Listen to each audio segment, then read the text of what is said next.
মই ভাবোঁ যে গৰু মাংস পৰিলে গাহৰি মাংসও পৰিব। এই কামটো বন্ধ হ'ব লাগে। না গৰু পৰিব লাগে না গাহৰি পৰিব লাগে। আৰু সেইটো কাৰণে আমাৰ যিটো গৰুৰ মাংসক যিটো আমি ৱেপনাইজ কৰিব খুজিছিলোঁ দুই এজনে, যে হিন্দু মানুহ আঁতৰি যাবৰ কাৰণে গৰু মাংস থৈ দিম, হিন্দু আঁতৰি যাব। তেতিয়া আমি ভাবি চাব লাগিব যে গাহৰি মাংস থৈ দিলে মুছলমান মানুহ আঁতৰি যাব। সেইকাৰণে আমাক গৰুৰ মাংসও নালাগে, গাহৰি মাংসও নালাগে, নামঘৰতো মাংস পৰিব নালাগে, মছজিদতো মাংস পৰিব নালাগে।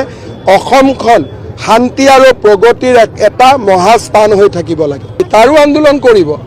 আজি সেইটো আপুনি কেনেকৈ গেৰেণ্টি দিব?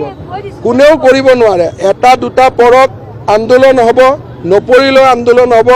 মই ক'ম গৰু মাংস পৰিলেও আন্দোলন হ'ব লাগে, গাহৰি মাংস পৰিলেও আন্দোলন হ'ব লাগে। ডেফিনেটলি ধৰা যাব। আমি কাকোৱে আইন অমান্য কৰিব নিদিওঁ। কিন্তু অসমত বাৰে বাৰে যিবিলাক ঘটনা ঘটি আছে তাৰ কাৰণে মানুহ বহুত অসন্তুষ্ট হৈ আছে।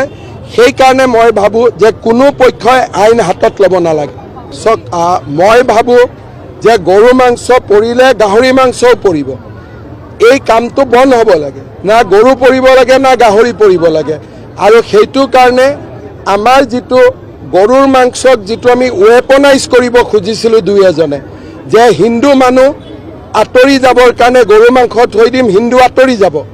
তেতিয়া আমি ভাবি চাব লাগিব যে গাহৰি মাংস থৈ দিলে মুছলমান মানুহ আঁতৰি যাব।